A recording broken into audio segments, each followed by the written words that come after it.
Starter Pokemon are one of the biggest elements when starting your Pokemon journey, and whilst they are all fun to use when completing the story portion of the game, there is also of course the competitive side of things too. Every starter Pokemon has its ups and downs, but when looking at the competitive side of things, some starter Pokemon really don't perform as well as the rest of them do. With that being said, today's video takes a look at the top 5 weakest competitive starter Pokemon. Of course, this is all my own opinion, and it's completely cool if you disagree with what I say in the video. Don't hesitate though to drop a comment down below about the video and if you found it interesting or not. Don't forget to leave a like on this video too to show your support, and I'll be sure to bring out a new video very shortly. Make sure to subscribe if you haven't already to keep up to date, and follow my Twitter to hear updates about the channel. Now, without further ado, let's get into the video, and I really hope that you enjoy. Okay, so starting things off and claiming the number 5 spot in today's top 5 video is Emboar. Now Emboar is a dual type fire fighting type introduced in Generation 5. It evolves from Pignite starting at level 36 and is the final form of Tepig, who is the fire starter Pokemon for Generation 5. Now, why this Pokemon isn't one of the better starter Pokemon is because we already have 2 other firefighting Pokemon as well as this. We already have Blaziken and Infernape, and both of them do their job so much better than this Pokemon. This Pokemon does have the Reckless ability, which is nice. It means he takes no recoil damage from moves such as Flare Blitz or, Takedown, basically recoil moves such as Head Smash, which is very, very nice. But the poor speed stat on this Pokemon isn't amazing. It's okay on a Trick Room team, but still it's got awful defenses as well. It has 110 HP, 123 physical attack, so very, very nice physical attack, plus the Reckless ability does come in nicely. But, nowhere near as good as Infernape or Blaziken. It has 65 physical defense, so pretty abysmal. 100 special attack, 65 special defense, and 65 speed. So a very slow Pokemon. It's not bulky, really, apart from the HP stat. Like I say, it does hit kind of hard on the physical side of things, and the Reckless ability does come in handy, but it doesn't really make this Pokemon stand out at all. I mean, it's weak to Flying, Ground, Water, and Psychic, and it resists Bug by Force, Steel, Fire, Grass, Ice, and Dark. But at the end of the day, like I say, the other two do it a lot better. I mean, the moves that it gets aren't too bad. It gets Hammer Arm, gets Flare Blitz. I mean, it gets Flame Charge as well, which you could kind of use on this kind of set, as in like to try and get your speed up a little bit. But pretty much just throw a Choice Band on this thing and hope for the best, because that's all it really can do. It does get moves such as Earthquake as well, Focus Blast, a Rock Slide, Poison Jab. You're not really going to be using the special side of this though. And so, I mean, it gets Sucker Punch as well, which is nice, a little bit of nice priority. It gets Yawn, which could come in handy. But at the end of the day, it's not one of the standout Pokemon, and that is why Emboar takes the number 5 spot in today's top 5 video. Okay, so coming in at the number 4 spot in today's top 5 video is Samurott, who is a water type Pokemon introduced in Generation 5. It evolves from Dewott starting at level 36 and is the final form of Oshawott, who is the water starter Pokemon in Generation 5. Now, nothing really stands out about this Pokemon either. Its stats are pretty mediocre.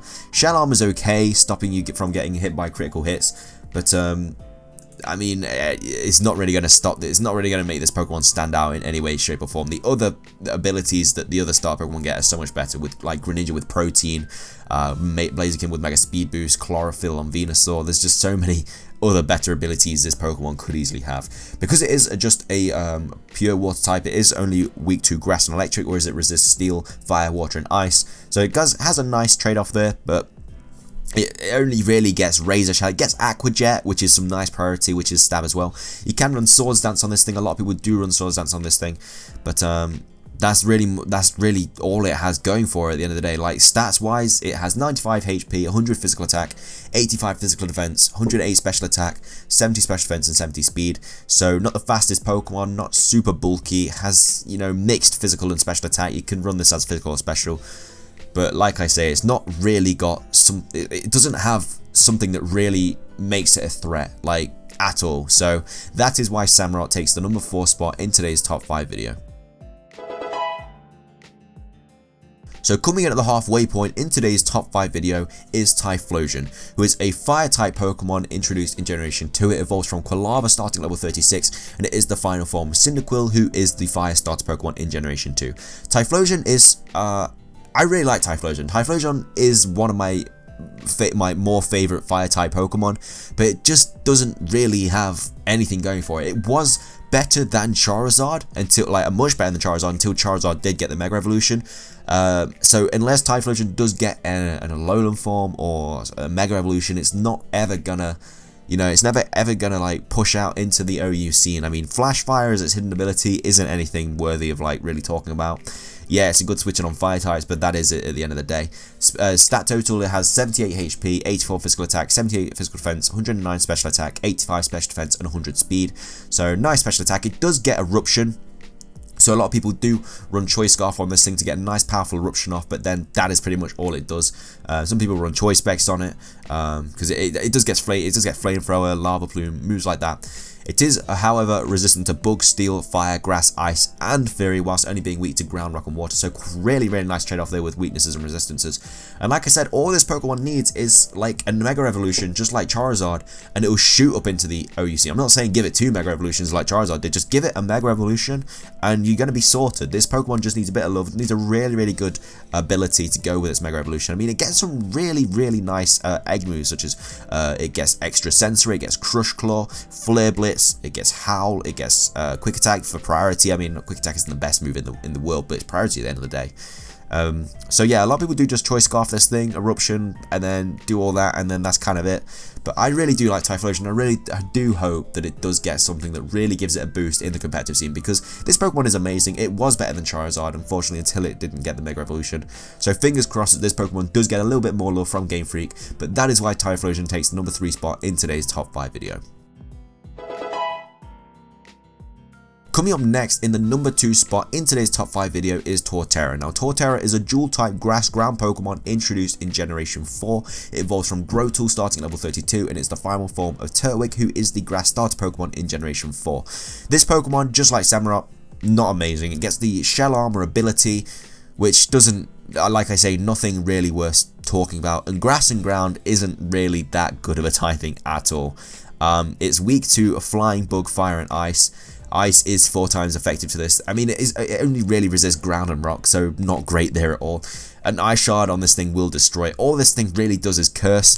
The stats that this Pokemon has are pretty poor. The stat total that this Pokemon does have is only 525. It has 95 HP, 109 physical attack, 105 physical defense, 75 special attack, 85 special defense. But the thing that really lets this Pokemon down is its speed stat of only 56. Now, like Emboar, it could be used relatively well on a Trick Room set, but this Pokemon does literally just curse. It gets a really nice move pool, which is a bit annoying. It gets Earthquake, Wood Hammer, gets Leaf Storm, Giga Drain, Solar Beam, Energy Ball, Giga Impact, Rock Slide, Stone Edge, Swords Dance, Rock Polish.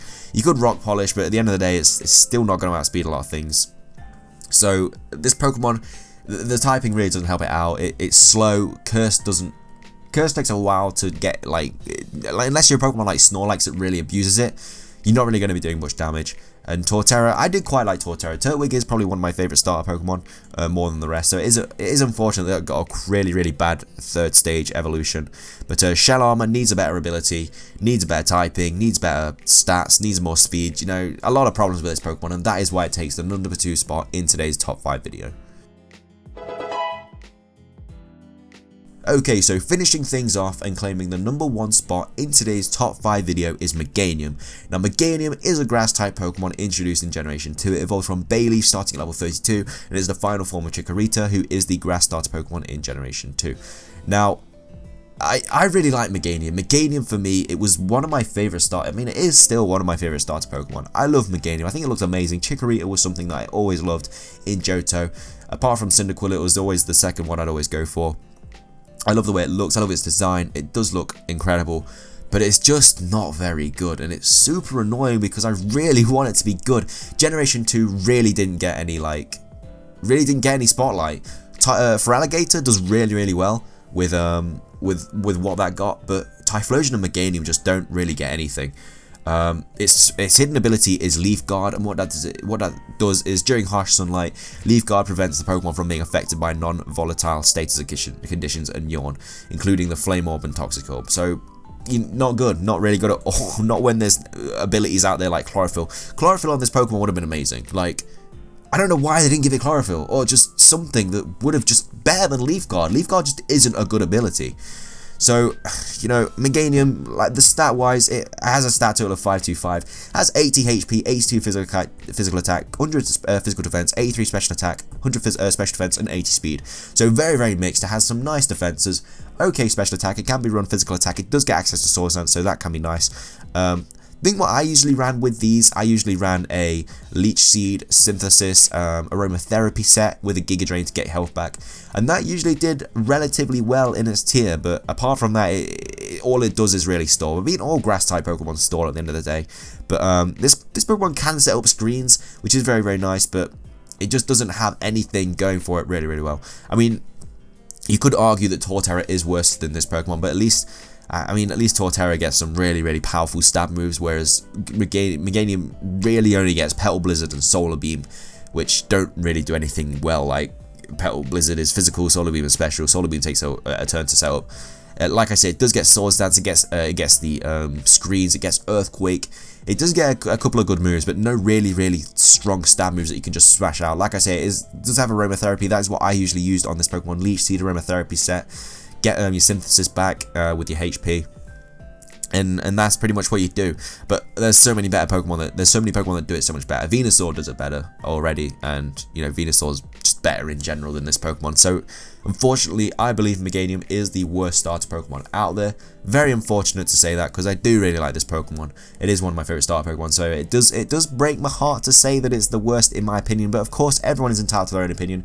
I'm pretty sure a lot of people are going to disagree with me in this video, but that is what the comment section is for. But with that, wraps up this video. I really hope you enjoyed it as much as I did making it. If you did enjoy the video though, please leave a like, I'd really appreciate it. Like I said at the start of the video and just then, I would also love to hear your guys' opinions too on this subject, because like I said, it is a very opinionated subject. Everyone has their favorites, everyone's gonna say what they think is the best, everyone's going to say what they think is the worst. So please do leave your comments in the comment section below. I would love to hear what you have to say. I do have a couple of top 5s coming onto the screen in a second, so be sure to give them a watch if you have the time, and also subscribe if you like my content. That is everything from me though, so thank you so much for watching guys, have an amazing day, and I'll see you all in the next video. Hey guys, and thanks for watching today's video. I just wanted to take a quick second of your time to tell you guys that we have actually started live streaming on this channel. You can expect Pokemon shiny hunting live streams every single day, as well as the odd viewer battle stream thrown in too. We stream at 2:30 GMT time every day, and of course, if something comes up that stops me from streaming, I'll obviously be informing you guys on Twitter, so make sure you're following me on there. Thanks for listening guys, and now if you have the time, be sure to watch one of the videos coming onto your screen in a second. Thanks again.